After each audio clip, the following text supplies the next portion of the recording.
அனைவருக்கும் வணக்கம். Planets events Tamil இந்த சேனல் சார்பாக உங்களை அன்புடன் வரவேற்கிறேன்.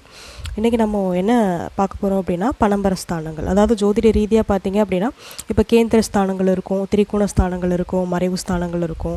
ஸோ இந்த மாதிரி ஸ்தானங்களின் அடிப்படையில் பார்த்திங்க அப்படின்னா ஒரு குறிப்பிட்ட ஸ்தானங்களுக்கு ஒவ்வொரு அமைப்பு அப்படிங்கிற மாதிரி கொடுத்துருப்பாங்க. அதில் இன்றைக்கி நம்ம முக்கியமாக பார்க்க போகிறது பார்த்திங்க அப்படின்னா பணம்பர ஸ்தானங்கள். அதாவது பணம்பர ஸ்தானங்கள் அப்படிங்கிறது என்ன அப்படின்னா, பணம் வருவதற்குண்டான வழிகளை காமிக்கக்கூடிய ஒரு ஸ்தானம். சரிங்களா? இப்போது அது என்னென்ன பாவகங்கள்னு பார்த்தோம் அப்படின்னா, 2ஆம் இடம், 5ஆம் இடம், 8ஆம் இடம், 11ஆம் இடம். இந்த 4 பாவகங்களுமே ஒரு மனிதனுக்கு, அதாவது ஒரு ஜாதகருக்கு பணம் வருவதற்குண்டான வழிகளை எடுத்துக்காட்டக்கூடிய ஒரு இடம். சரிங்களா? இதில் எந்த ஒரு பாவகம் வலிமையாக இருக்கிறதோ அந்த பாவகத்தின் அடிப்படையில் ஜாதகருக்கு நிச்சயமாக பணவரவுகள் இருந்து கொண்டே இருக்கும். இப்போது நம்ம ஒவ்வொரு பாவகமாக பார்க்கலாம். முதல்ல பார்க்கறது 2ஆம் பாவகம். சரிங்களா? இப்போ 2ஆம் பாவகம்னு எடுத்துக்கிட்டோம் அப்படின்னாலுமே 2ஆம் பாவகம் அப்படிங்கிறது நம்ம சுய சம்பாத்தியத்தை குறிக்கக்கூடிய ஒரு பாவகம். சரிங்களா? இப்போ உங்களோட லக்னத்திலேருந்து 2ஆவது கட்டம். சரிங்களா? இப்போ உங்களோட லக்னம் உதாரணமாக பார்த்தீங்க அப்படின்னா மேச லக்னம் அப்படின்னா ரிஷபம் அப்படிங்கிறது உங்களோட பணம்பர ஸ்தானங்களில் முதன்மையாக வருது ரிஷபம். சரிங்களா? 2ஆம் இடம். சரிங்களா? ஸோ அந்த 2ஆம் இடத்து கிரகம், 2ஆம் இடத்தோட அமைப்பு என்ன அப்படின்னா, நம்ம சுயமாக சம்பாதிக்கிறது, நம்ம இன்வெஸ்ட்மெண்ட்டு, நம்மளோட ஒரு சொந்த ஏர்னிங்ஸ் இருக்குது பார்த்தீங்களா? ஸோ இதுதான் நம்மளுக்குரிய ஒரு அந்த பணம் வரும். ஏன்னா அதுவும் ஒரு பணம் வரவு தான். இப்போ நம்ம ஒரு கம்பெனிக்கு போகிறோம், வேலை பார்க்குறோம், சம்பளம் வருது, அது வந்து பணம் வருவதற்கு உண்டான வழி 2ஆம் இடம். சரிங்களா? அது ஒரு அமைப்பு. இந்த 2ஆம் இடத்து கிரகம். சரிங்களா? அந்த 2ஆம் இடத்து கிரகம் உதாரணமாக நம்ம மேசம் சொல்லியிருந்தோம்.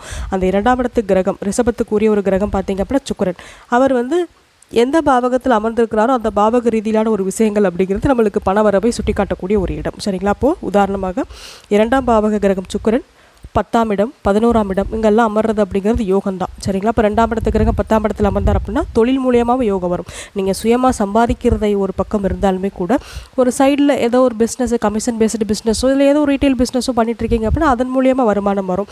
அதே சமயம் 2ஆம் பாவக கிரகம் 11ஆம் இடத்துல அமர்றது அப்படிங்கிறது இது வந்து பார்த்தீங்க அப்படின்னா ஒரு மகாதன யோகம் தான். சரிங்களா? ஏன்னா வருமானத்திற்குரிய ஒரு கிரகம் நம்மளுக்கு 11ஆம் இடம் லாபஸ்தானத்தில் அமர்றது அப்படிங்கிற நம்மளுக்கு பல வழிகளில் வருமானம் வரும். சரிங்களா? இப்போ நம்ம ஒரு ஒரு கம்பெனியில் ஒரு பெரிய நிபுணத்துவம் வாய்ந்த ஒரு நபராக இருக்கீங்க அப்படின்னா அந்த கம்பெனி சேலரியும் வரும். நீங்கள் அந்த ஒரு நிபுணத்துவத்தை நீங்கள் ஒரு மக்களுக்கு எடுத்துக்காட்டக்கூடிய ஒரு நிகழ்ச்சிகள்லையோ இந்த மாதிரி பங்கேற்கிறதுல அதுலேருந்து நம்மளுக்கு பண வரவுகள் வரும்.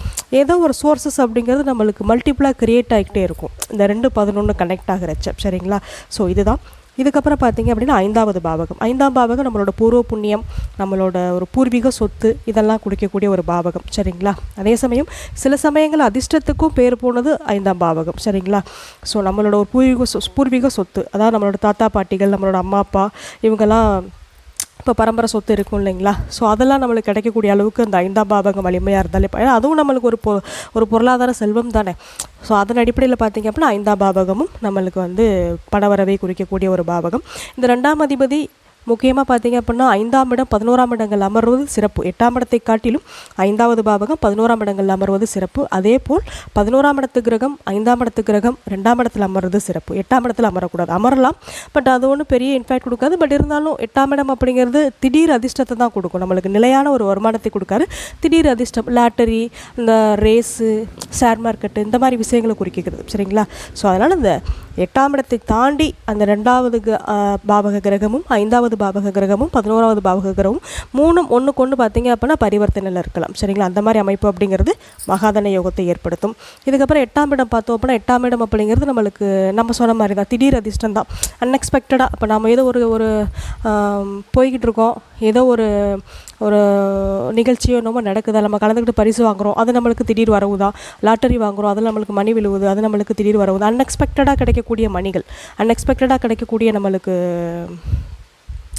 ஒரு பணம், பொருளாதாரம். இப்போ அடுத்தவங்களோட உயில் மூலியமாக, அதாவது இப்போ ஒரு பெரிய சொத்து அந்த பினாமியாக இருக்காங்க பார்த்தீங்களா, பெரிய பெரிய அரசியல்வாதிங்க, பெரிய பெரிய தொழிலதிபர்களுக்கெல்லாம் பினாமியாக இருக்கிறாங்க பார்த்தீங்களா, அவங்களுக்குலாம் அந்த 8ஆம் இடம் உழைக்காமல் வரக்கூடிய பணத்தை கொடுக்கும். சரிங்களா? அந்த 8ஆம் இடம் அப்படிங்கிறது உழைப்பின்றி வரக்கூடிய பணம். சரிங்களா? ஸோ அந்த மாதிரி இந்த பினாமியாக இருக்கிறவங்களுக்குலாம் 8ஆம் இடம் 11ஆம் இடம் ரொம்ப ரொம்ப வலிமையாக இருக்கும்.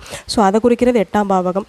இதுக்கப்புறம் பார்த்தோம் அப்படின்னா 11ஆம் பாவகம். 11ஆம் பாவகம் நம்மளுக்கு வந்து நம்மளோட ஒரு லாபஸ்தானம், தொழில் மூலியமாக பெரிய வருமானம், தொழில் மூலியமாக நம்மளுக்குன்னு ஒரு சாம்ராஜ்யத்தை உருவாக்குறது, தொழில் மூலியமாக பெரிய நல்ல ஒரு அந்தஸ்தான வாழ்க்கை, பெரிய பொருளாதாரம். சரிங்களா? கிட்டத்தட்ட பல தலைமுறைகளுக்கு சொத்து சேர்த்து வைக்கிறது, இந்த மாதிரி விஷயங்கள் அப்படிங்கிறது இந்த 11ஆம் இடம். இந்த பணம்பர ஸ்தானங்கள் என்னென்ன கிரகங்கள்னு பார்த்துக்கோங்க.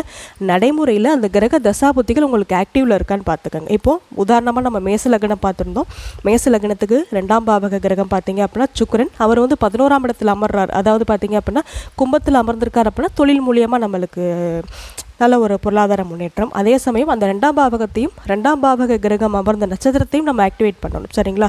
பொதுவாகவே ஒரு ஜாதகத்தை எடுத்துக்கிட்டோம் அப்படின்னா பணம்பரஸ்தான கிரகங்களோட தசாபுத்திகள் நடைமுறையில் இருக்குது அப்படின்னா கோச்சார ரீதியாக அதனோட நகர்வுகளை பாருங்கள். பார்த்ததுக்கப்புறம் உங்களோட ஜென்ம நட்சத்திரத்துக்கு 2ஆவதாக வரக்கூடிய நட்சத்திரம். சரிங்களா? இப்போ உதாரணமாக இப்போது கன்னி ராசி சித்திரை நட்சத்திரம்னு வச்சுக்கிட்டோம்னு வச்சுக்கோங்களேன். 2ஆவதாக வர்றது சுவாதி. அந்த சுவாதிக்கு உண்டான அதிதேவதை யார்? சுவாதிக்கு உண்டான ஒரு கிரகம் ராகு. அந்த சுவாதி அப்படின்னா நம்ம நரசிம்மர் தான். சரிங்களா? ஸோ அந்த நரசிம்மரை வழிபாடு பண்ணுவதன் மூலம் நம்மளுக்கு பண வரவுகள். நரசிம்மர் இப்போ வழிபாடு நம்ம நிறைய ஸ்லோகங்கள் இருக்குது பண வரவுகளுக்கு உண்டான ஸ்லோகங்கள். சரிங்களா? ருண விமோச்சனம் இருக்குது. ருண விமோச்சனம் நம்ம படித்தா ரொம்ப நிறைய பணமே வரும் நம்மளுக்கு. ஸோ இந்த மாதிரி சின்ன சின்ன ஸ்லோகங்கள் சின்ன சின்ன வழிபாடுகள் மூலம் நம்மளுக்கு அந்த பணம் வருவதற்கு உண்டான வழிகளை நம்ம ஆக்டிவேட் பண்ணிக்கிட்டே இருக்கணும். இதன் மூலியமாக நம்மளுக்கு நல்ல ஒரு பண வரவு சோர்சஸ் அப்படிங்கிறது கண்டிப்பாக கிடைக்கும். ஏதோ ஒரு அமைப்பில் கண்டிப்பாக கிடைக்கும் நம்மளுக்கு.